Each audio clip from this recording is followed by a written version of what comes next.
This is Christian Book Blurb, brought to you by author and songwriter Matt McChlery. Get a behind-the-scenes glimpse into the lives of some of your favourite Christian authors, hear about their books and faith.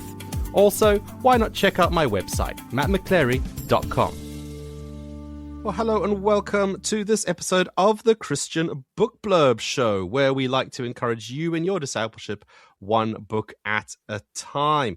Now, I'm your host, Matt McChlery, so thank you so much for joining me today. And on today's show, I am going to be speaking with the author Shelby Abbott all about his book called Why We're Feeling Lonely. So let's welcome Shelby to the show. Hi, Shelby. Hey, Matt. Thanks for having me on. I appreciate it. It's great. Thank you so much for joining us here on the Christian Book Blurb. Now, your book, Why We're Feeling Lonely, in a nutshell, what's it all about? Yeah, I could give you my quick elevator pitch, which is basically like kind of identifying the fact that loneliness is an epidemic. It's something that almost everybody is dealing with in one form or another today. And when we're feeling lonely, we have a tendency to run to different dangerous solutions to try to alleviate our loneliness. And I present gospel solutions to counteract those areas that we run to that end up hurting us more. And then it kind of, in that whole process, diagnoses the fact that we could do some, not only are we experiencing it, but we could do something about it to help us go deeper into our relationship with God and experience great community and connection with others. Now, before we dig into your book for a little bit, just generally, I know loneliness has been a thing that's been around since forever. Right. But it kind of seems that we kind of feeling a bit more lonely these days than people have sort of in times gone by. Why do you think we're feeling more lonely now? Yeah. I think there's a variety of reasons, and there's certainly several that I cover in the book. It's not exhaustive, but I think one of the main reasons, and since my audience for this book is 18 to 30-year-olds or so, it's a younger generation, I feel like they're experiencing loneliness in a way that's unique from previous generations because of the elements of technology and how it's been grafted into the way that we communicate today. And so there's this sense that social media will, it was originally designed to connect us more, but what it's ended up doing is actually the exact opposite. And so I think deep down, young people understand that. They know that in their heart of hearts, but they don't know how to do an alternative. They don't know how to take an alternative route that actually is soul satisfying.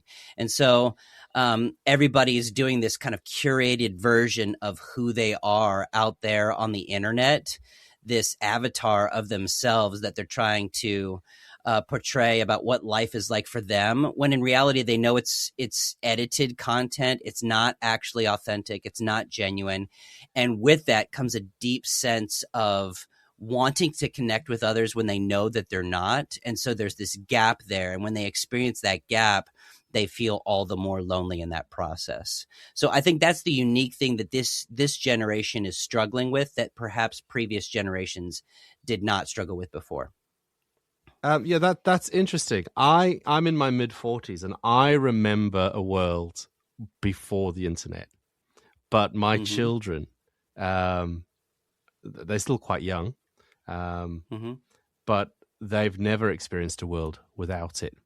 And so, yes, it's quite different. And the impact it has on our development and our growth and our learning and everything is quite profound.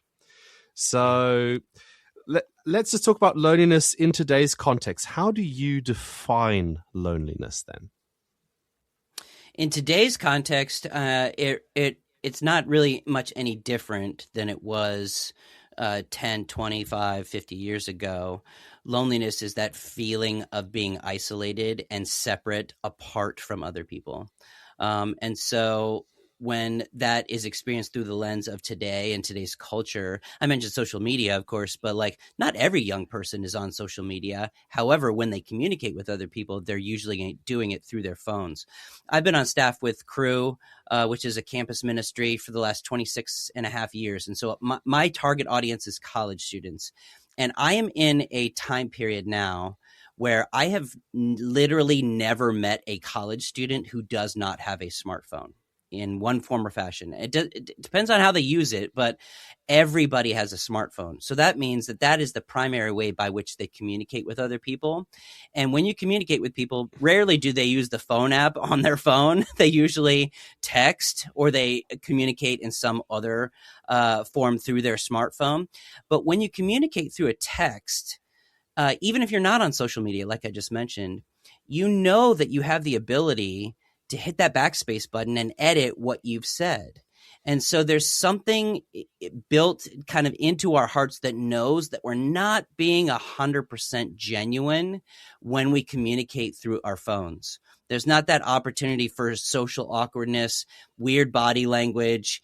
There's just like different ways of communicating that feel different than the face-to-face kind of interaction that you have. And honestly, we need that awkwardness. We need that body language reading. We need all of that kind of stuff to have genuine human connections with people. And so loneliness is experienced today in a different way than maybe like it was previous, like I was talking about earlier, because when they're communicating through their smartphones, they know that there's a sense of inauthenticity when they are communicating. Maybe they would never be able to articulate that, but they know in their heart of hearts that that's happening. And so loneliness today takes on a bit of a unique experience in ways that it didn't in previous years.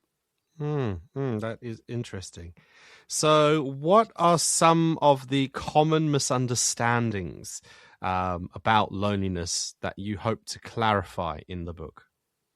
Yeah, there's several, and again, it's not exhaustive, but I think one of the things that I want to communicate about loneliness is that if you're going through it, if you're experiencing it now, you are not an isolated person. You're not alone in that whole process of feeling lonely.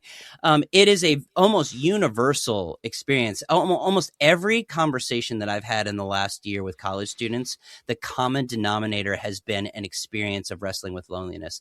Maybe they wouldn't be able to articulate it that specifically, but I've been able to identify it and say, this is going on in the hearts of young people. Almost universally. And that's, in fact, why I wrote the book. So I would say that don't feel alone in your loneliness that you're experiencing. I'd also say that just because you're surrounded by other people doesn't mean you're not going to wrestle with loneliness. Some people can be completely alone and not feel a sense of loneliness at all. And yet some people can feel completely lonely and be surrounded by people all the time. And I found that to be true most often on universities, on campuses, because there's people everywhere all the time. You're surrounded by people in the dining hall, on your campus, in your classes, socially, you're doing things all the time, and yet you could still be wrestling with loneliness. So don't feel like you're this freakish example of someone who's around people all the time, and yet you're still wrestling with loneliness. So those are just two little ones that I found are pretty common that I wanted to go after and address in the book. That's true, and you can even feel in church. You can get a sense of loneliness, even in a really big church with loads of people. If you don't speak to anyone, or no one speaks to you, or you're a single whatever, and you're in your 30s or 40s and you feel like everybody else is married in the church and has kids or whatever. It could be any kind of specific situation that makes you feel other, that makes you feel less than, or makes you feel separated. Yeah. Oh, that's great. Now, in your book, Why We're Feeling Lonely, you have a phrase which I'd like you to unpack, which will be interesting, I think, for the listeners. Okay. You talk about gospel empathy. So what is that, and how can we, sort of grow this to impact our own sort of personal community? Yeah, I don't know if you've noticed about culture lately, but it's pretty contentious out there, and that bleeds into our opinions, not only of the other people who aren't believers or other people who disagree with us out there in the world, but other Christians, other followers of Christ. There are YouTube channels entirely dedicated to taking down other Christians. Like, that's what they do. That's how they make their money. And there's not a lot of empathy out there. So empathy is in a sense putting yourself in another person's shoes and really trying to connect with them in a way that doesn't feel like you're just trying to step in their shoes and understand intellectually where they're coming from, but kind of get behind where their heart might be. And God calls us to not only love our friends and our family, he calls us to love our enemies. And so even though you may not sit down and think about a list of people who you would call your quote unquote enemies, but there's plenty of people out there who disagree with you, or you'd find that rub you the wrong way, or they just annoy you or bother you. And then when you think about your interactions with people online, there's probably plenty of people that you could go, well, that person's a jerk, or that person's mean, or I'm going to block them and ignore them. And that's fine. You could do that to protect yourself. But when you have those experiences, it creates this framework of what you think people are like, and you don't actually have an empathetic approach to how they're viewing the world, how they're dealing with their issues, how they're dealing with their problems. And when we villainize people and don't look at them as a human being created in the image of God, it's very easy to look at them as a person that needs to be dunked on or put in their place or taken down a peg or whatever it may be.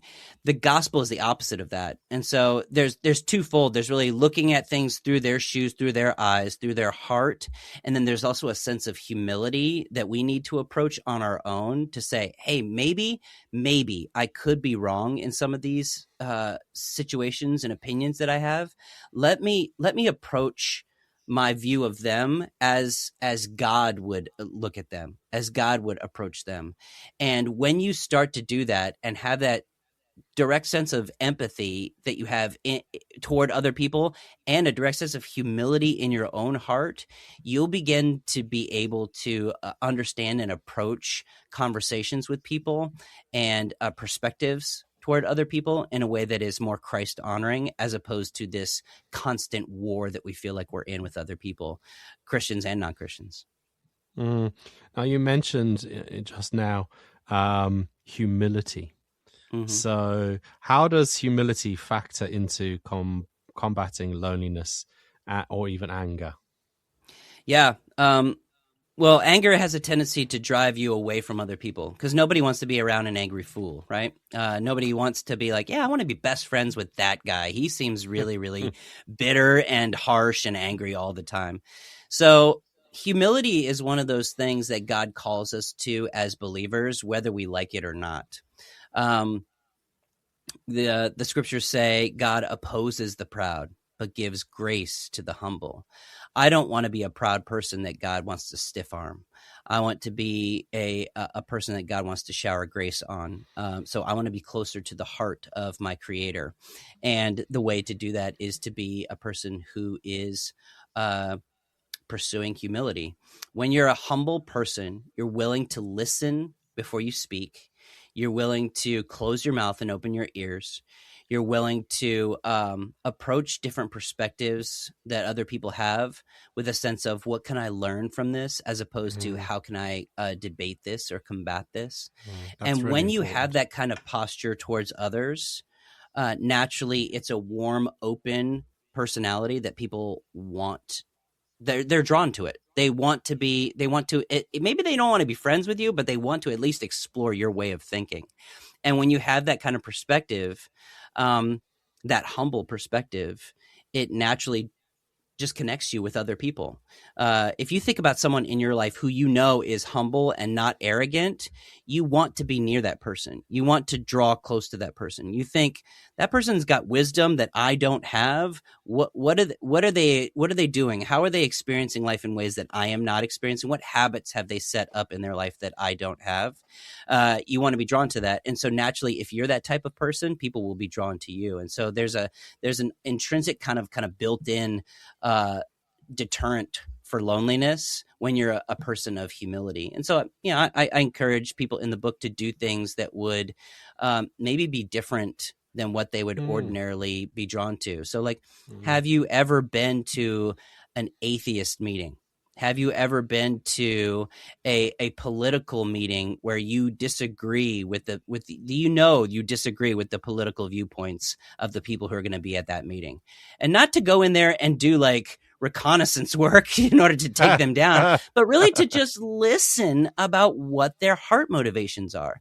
Listen. I have a friend who went to an LGBTQ meeting on his university campus every single month. He went every single month to just learn and empathize with the people who were in that group. He disagreed with pretty much everything that was being said there, but he wanted to hear where they were in their hearts in order to love them in ways that maybe they weren't experiencing from the Christian community that was happening on their campus.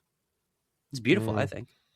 It's interesting. It's important to when you say listening to really actually listen. As you were saying, be prepared to alter possible points of view rather than going in like a bulldozer and sort of, this is what I think, and if you don't think it, then you're this and you're that, and you tend to then lock horns, don't you? Because you have someone else on the other side doing exactly the same thing, and you can both shout at each other till whenever, but neither of you are going to budge or change your mind, and that just doesn't make for healthy dialogue or community. And so it's about learning to live together. It's not necessarily, as you were saying, it's not necessarily having to agree with everything that the other person's saying, but it's giving them space to talk and for you to listen and to try to understand and empathize. That's really good. Yeah, we should not be afraid of spending time with people who we disagree with. Jesus was often labeled the friend of sinners. He did stuff. He ate with people who the Pharisees completely disagreed with their lifestyles. Why are we so afraid to walk into places that we know we disagree with other people? Like, this is where we need to bring the light to them. So Christians are often in the habit of running away from darkness, yet we are called to be cities on a hill, not a light or a lampstand put under a basket. We're called to go into the darkness and shine the light of Jesus in places that are the most dark. And isn't it interesting the way Jesus does that? It's sort of the method. He doesn't sort of paint huge big banners and stand outside shouting and screaming and telling people that all sorts of horrible things are going to happen. He does get strong with religious people. Yes. Yep. But those who are not, those who are far from him, those who he disagrees with, he does it very gently, very lovingly. It's very kindly, interesting to see that and try to copy that in a way. But that is how difficult is that? Following Jesus is never easy, but that's right. An example. Oh, we should follow Jesus' example, but this one's particularly tough, I think. For sure. So what is the significance then of spiritual engagement? Because we talk about loneliness, and loneliness can sort of lead to anxiety or depression, or they could be sort of cousins, as it were. So how can spiritual engagement help us to overcome anxiety, depression, and ultimately loneliness? Yeah. Well, I think you have to be very careful when you're talking about issues of mental health today, because not only is it itself an epidemic, it's also one of those things that I found to be people have a lot of empathy for. Young people have a lot of empathy for if they're not wrestling with it personally. And so there's also, I think, kind of quick silver bullet solutions that Christians will try to offer when it comes to people who are wrestling with loneliness, anxiety, fear, depression, things like that. And sometimes those silver bullet approaches are not empathetic. They're really just like, hey, let me fix your problem. You need to stop doing this. They go straight to Matthew 6 and they go, don't be anxious. You should stop being anxious. Well, that's applicable. Of course it's applicable, but there's also sometimes a physical element to wrestling with depression and anxiety. There's a physiological thing going on inside their brain and their head where they need to go to a counselor and they need to talk to someone, or they need to go to a doctor and get chemically right. God works through the medium of those things. And I don't know why Christians are so adamantly against it sometimes. God works through the beauty and technology of something called an MRI machine. And an MRI machine has saved countless numbers of people because it's been able to diagnose stuff that we weren't able or capable of seeing, 50 years ago. So let's experience the common grace of an MRI machine in order to diagnose the fact that I might have cancer right now. Okay, well, what else might be going on in my brain physiologically that needs to be addressed by some medications? Not everybody needs to be prescribed medications, and I think it's overprescribed, and you can get into those conversations for sure. But I think we should be willing and open to dealing with those things in whatever way we can, because God works through different methods of common grace in order to address the problems that we experience in this fallen, broken world. I suffer from chronic migraines. If I didn't have medication to go to combat against the migraines that I experience on a regular basis, I would be an absolutely miserable, incapable of getting out of bed person when I experience a migraine. And so I praise God for the medicine that has been prescribed to me that combats those migraines. So I don't think we should be ashamed of going to a doctor and saying, this is what I'm wrestling with right now. Do you think this is a wise thing for me to move into an area of medication? Again, it's not for everybody. It's not supposed to be overprescribed, even though it is. We have to be careful. We have to talk to our doctors and have dialogue about that kind of stuff. In addition to talking with counselors, talking with wise people who are able to give us the kind of therapy that we need sometimes to talk out the issues that we wrestle with. And sometimes it is a Matthew 6 issue where it's like, you know what? I'm just being anxious, and I do not need to be anxious right now because I am not trusting God. And so I want to try to tackle all of that at the same time and say, hey, let's not do a one size fits all for everybody. Let's get into the nitty gritty of what you're specifically wrestling with and how to get on the solution side of that. And so the spiritual engagement part of that, then, how does that fit in? Yeah, it is key. It is overarching when it comes to, are you being a person who is not trusting Jesus with your life? And often I found that personally, when I wrestle with anxiety, I am wrestling with issues of control. I want to control my own life. I do not want God in the driver's seat. I want to be the one who sees all the angles, makes all the decisions, because I feel a sense of comfort and peace when I control things. But the irony in all of that is that I'm actually not in control of anything.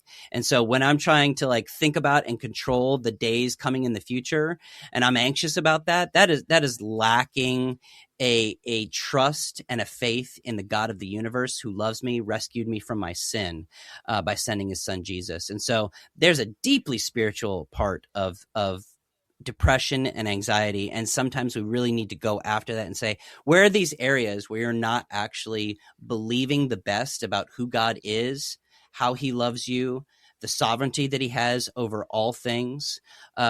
One of the things I share with students a lot is one of the end of last verses in late Proverbs is the lot is cast into the lap, but its every decision is from the Lord. So every dice roll that's out there feels random, but its every decision is from the Lord, meaning God is in control of all things, every detail of your life. And so when you really truly live that way as a person of faith, you're believing that God is in control of all things. And there's a sense of comfort and peace that you experience if you believe that God is good and loving. If you don't believe that God is good and loving, you're going to be terrified all the time. time. You're going to be anxious all the time. You're going to feel depressed all the time. So you need to go back to the roots of the fact that God is good. He is loving. He is in control of all things. And that will help to address a lot of the issues that people wrestle with when it comes to depression and anxiety. That's great. Now, just before we take a short break, obviously, one of the keys to not being lonely is making friends and actually building and developing those relationships. But lots of us can find that difficult, or we feel awkward or whatever. Sure. But your book helps address some of that. So what practical steps can you suggest to someone who wants to try and grow some gospel friendships? Yeah. This is the question, right? This is the how do I deal with that? And it's got to be more than just the motherly advice of go out there and make some friends, sweetie. Like it's got to be more than that. It's got to be more than that. But I will say that there has to be a deep sense of intentionality on our part. There has to be intentionality. And the truth is that all of us in some form or fashion are intentional with whatever we feel is important to be intentional about. Men are intentional about pursuing a woman when they think this is a woman I want to date, or this is a woman that I want to be with. Okay. You're intentional about that. People are intentional about food, whether they are excited about cooking or the culinary arts. People are intentional about tons of different things: engineering, math, art, Legos, for crying out loud. People are intentional about anything that they want to be intentional about. And so you can stand outside the store, can't you, sort of from midnight or camp out, Exactly. just waiting for whatever it is to be released. And, you're first in the line. Yeah. Sneakers, clothes drops, movies, TV shows, whatever it may be. We're all intentional. Loads of stuff that we're intentional about. And so if you're wrestling with loneliness, you've got to be intentional about pursuing other people. But I will say that it's not easy. Like you kind of framed it there. It can feel awkward. It could feel bizarre. It could feel like, well, nobody really gets me or understands me. And that's where I feel like it's real important to approach the Lord about these things and ask the Lord for genuine gospel friendships that you've never had before. I was in an experience like that about 5 years ago where I felt like I've been in ministry for 20 something years at the time. And I was like, you know what? I don't really feel like I have any friends, like true friends who are going to ask me deep, hard questions, who are going to love me, who are going to pray for me, who are going to like point me in the right direction, who are going to challenge me, hold a mirror up to my face and say, hey, are you actually doing this and this and this? Are you loving your wife well? Are you pursuing your children? All those kinds of things. And so I just prayed, God, will you provide me with the types of friends that I'm like really, really hungering for? And not surprisingly, God provided two specific friends for me who I actually dedicated the book to. One of them is local here at my local church. He's the youth pastor at my church, and he's the guy I meet with regularly face to face. Another is a guy who I have a really dear friendship with, who lives in a different state than I do. We're pretty far away, but we have a monthly FaceTime call with one another where we actually talk, laugh, keep each other accountable, ask each other deep questions, pray for one another, and really are involved in one another's lives. And we have that as a monthly, on a non-negotiable call with one another. And God has really met me in those friendships in ways that I never thought were possible.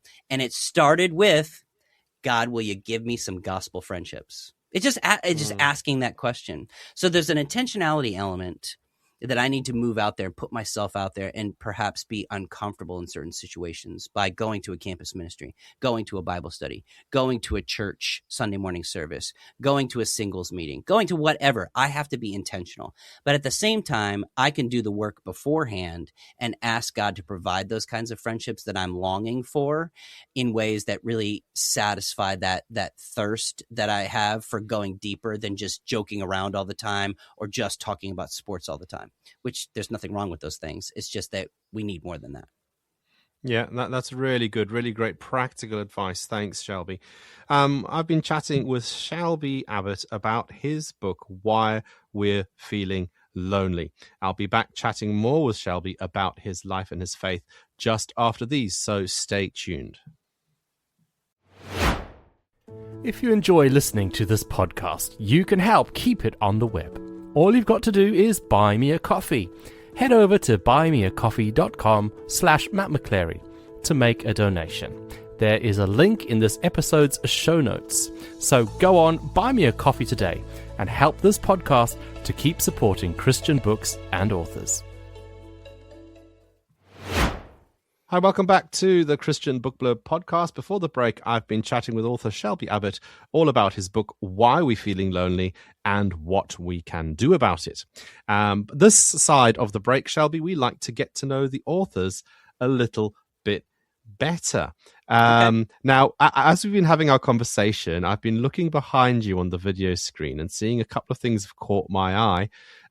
One of them is that like a kintsugi bowl, a bowl that's like got gold? It is in very the cracks? good. Yes. Hey. My wife got that for me for Christmas several years ago, and it was one of the most meaningful gifts that I have ever received, because that illustration of God using broken things to build something beautiful has always resonated with my heart. So yes, kintsugi bowl right there. Yeah, and then Love there's a you would say sneaker, in the UK we'd say trainers, Trainer, sort of on a yes. shelf above that. I won't say the brand name, but it's a very well known one. Yeah, Do do you love collect sneakers. sneakers? I wouldn't say that I collect them, because I don't have the money to do that. But I do appreciate footwear, and maybe more than the average dude does.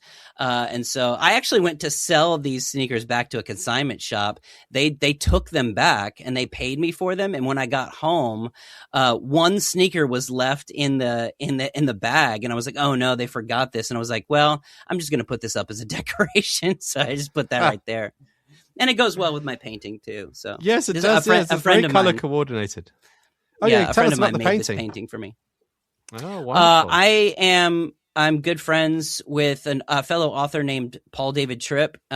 He is one of my best friends and a really good mentor of mine. And he is a painter by avocation, which not a lot of people know that. And so I asked him several years ago if he would make a painting just for me that would represent me. And it took him several years, but he finally did it. And he had it framed and gave it to me. And so I hung it back here because I absolutely love it. It's just a abstract piece of art that is uniformed and organized, yet just a little bit askew, which is like me. Wonderful. What do you like to do for fun, Shelby? I love movies. For Christmas, my wife got me a 3-month membership to our local theater where you can go see a movie anytime you want to. So I do love watching movies, and I love different type of mysteries, and so that can bleed over into TV shows as well. I love like murder mystery type stuff, and there's been a lot lately that has come out that has scratched that itch for me. I love hanging out with my kids. I have 2 girls, a 14-year-old and a 12-year-old. So I feel like I'm an Uber driver. I just really take them wherever they need to go. And that's kind of a hobby in and of itself, because I get a good time in the car with my girls, talking with them, chatting, getting to know them better. And in the summertime, when it's a little bit warmer, I like being outside with my girls, riding scooters or bikes, or just playing sports with them. And so I don't have a lot of liberty to have as many hobbies as I used to when I was single or when we didn't have kids. But my hobbies now have become through my children. So. And do you like a particular type of food? Is there something when you go out to a restaurant, you always order this one thing? Or it might be you have a particular love of sort of a certain type of cuisine or something like that? Yeah, that's a good question. I love kind of what would be called American comfort food. So burgers and fries, chicken wings and things like that. The problem with all of that is that I've been diagnosed with a gluten intolerance, which I used to make fun of the people who had that. And America is particularly bad because apparently our flour is just awful over here. It's bleached and processed. And if we go over, I know a lot of people who have a trouble with gluten here, but they go over to Italy or Europe and they don't have the same problem over there. So I got to get to Italy and maybe try some of their pasta and bread. But I do love like French fries. I just love French fries. I don't know why I'm so drawn toward French fries, but like I love silly American French fries. And my friend Paul Tripp is a foodie, and so he's introduced me to a lot of new like culinary experiences. And I actually got a cookbook for Christmas, so I'm going to try to cook some new things and see how that works out in my whole world of not being able to eat gluten. With some French fries on the side, presumably. Yes, cooked in oil that are not cross contaminated. So yes, very good, very good. So do you tea or coffee? Oh, tea for sure. Tea, which I know resonates probably with most of your listeners, right? Yeah. What kind of tea? I'm a plain Jane. I like English breakfast tea, Earl Grey tea, just black teas, a little bit of sugar, no cream or milk, just very boring kind. I love like iced tea in the summers. I've tried to get into coffee. My wife is super into coffee. I have tried, and almost all of my friends are into it too. And I just can't deal with the bitterness of it. It's been too difficult for me. I've tried multiple times to get into it, and I can't do it. I can't do it. Fair enough. I don't know why. The generation of college students or university students sort of here in the UK are really into matcha tea. Yes, and as a result, all the big coffee chains and things have realized that they're losing out on a huge market share. So now, all of a sudden, they're all doing matcha tea as well. Is it a big thing in the States as well, this matcha tea? It has been, yes. I've seen it even almost as like a fashion accessory. Like people are carrying their green cups that go along with their outfits of like crop t-shirts and baggy pants and, flat trainers, sneakers. And so, yes, it exists around here as well. Maybe not as prevalent as it is over in the UK, but I've definitely seen young people drinking matcha. I think matcha tastes like grass, so I don't like it very much either. I tasted it for the first time the other day. Ugh. I'll stick to my coffee. Yeah, not your favorite thing. I completely understand. Yes. Because you're American, I'm going to have to change my words. Chocolate or candy? Well, see, that's the thing. Chocolate is a type of candy here in the United States. So, what can you break it down for me? What are you talking about? All right. So in the UK, we've got chocolate, right?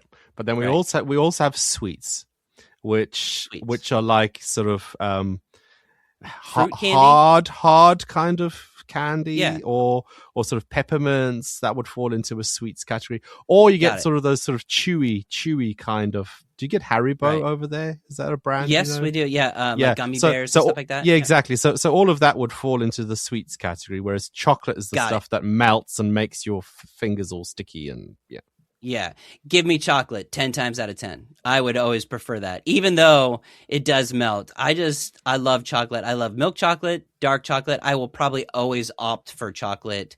If I go to see a movie, I want like chocolate over something like what you say, French fries or candy. Yeah, I want French fries, and then I could wash it down with some chocolate afterward. Yes. Yeah, wonderful. Very good. Very good. I'm getting an education here too, just as much as maybe you might be. On to a more serious question. What is the Holy Spirit doing in your life or has put on your heart that you feel able to share with our audience today? Yeah, thanks. What a beautiful question. And I think that question should be honestly asked of every person, and that might alleviate loneliness, to come back to what we were originally talking about. The Holy Spirit has been working in my life in a number of different ways. I'm actually on a sabbatical right now from my job with Crew, and I've really sought the Lord to give me some clarity and direction on what the next stages of my life will be and how he wants to guide and direct me, not just vocationally, but like as a person, as a human being. And one of the things that I have noticed is that I am blind to my own blindness. And there have been other areas of my life where people have spoken into it, and I'm like, what are you talking about? I'm not like this or like that. But God has really humbled me in a lot of ways to help me to see areas that I need to grow and really go after, be intentional about. We were talking about that earlier. Be intentional about addressing in my own heart and life. And that is painful work. It is really painful work. So I've been asking the Lord specifically for humility, for wisdom, and for increased faith. And I've been praying that for a long time now. It's been several years, almost every day.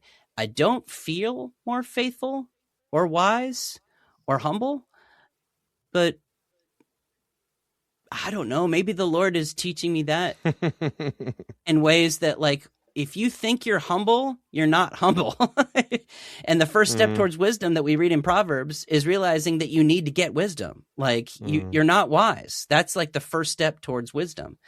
And I think God has been revealing and peeling back a lot of layers in my heart that I was not able to see before, that I've been blind to. And it simply came by asking him to show me. But if you're going to ask that question and ask the Lord to show you certain areas of your life that you may not want to see, be prepared to do the hard work of getting in there and allowing the Lord to sanctify you in ways you'd never experienced before. So I feel more broken than I did before, and but that's not necessarily a bad thing. That's a good thing. Neediness is a good thing in the eyes of God. So I want to appear needy before him. Thank you for sharing that, Shelby. That's really great. Back to your book, Why We're Feeling Lonely. Now, where can people get it from? And indeed, are you on social media? Can people connect with you? Have you got a website? All that kind of thing. Yeah, my publisher is the Good Book Company, and so you can find it on their website, the Good Book Company, which is based over there in the UK for you guys. And in Australia and the US, yeah. Yes. Yeah, it's in all three. And so it's pretty easy to find that way. It's also on Amazon, which, almost every book is now, which is where most young people go now to find it. So they can find it there. I'm on primarily, I used to be a Twitter or X guy, but that just became a cesspool for me. And so technically I'm still on there, but like most of the time when I'm on social media, I'm on Instagram that also automatically posts to my Facebook. And so my Instagram is just my name, at Shelby Abbott, ABBOTT. And so I post there pretty regularly. And you can find me there. I'm not, technically I do have a TikTok account, but I'm not there really much posting at all either. So I've been trying to like step back a little bit from social media and feel the pain of that, but also experience the growth that happens in the process of stepping back from social media. But Instagram is primarily where I'm at. That's wonderful. Thank you, Shelby. And that just leaves me to say thank you so much for being a guest here on the Christian Book Blurb. It's been great chatting with you. You too, Matt. Thank you so much for having me on, and thank you for the work that you're doing to promote Christian books, because it's necessary. We need to get that word out there that there are great resources and materials for people who want to grow in their faith and learn more about God. That's wonderful. And thank you so much as well to you for listening to this episode of the Christian Book Blurb. Don't go far from your device, because we'll be back.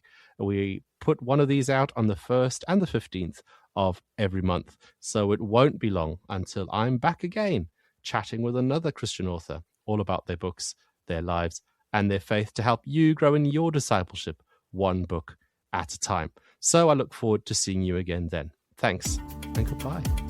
Thanks for listening to Christian Book Blurb with your host, Matt McChlery. Do give it a like, give it a share, and let your friends know all about it. We do hope to see you again soon on another Christian Book Blurb.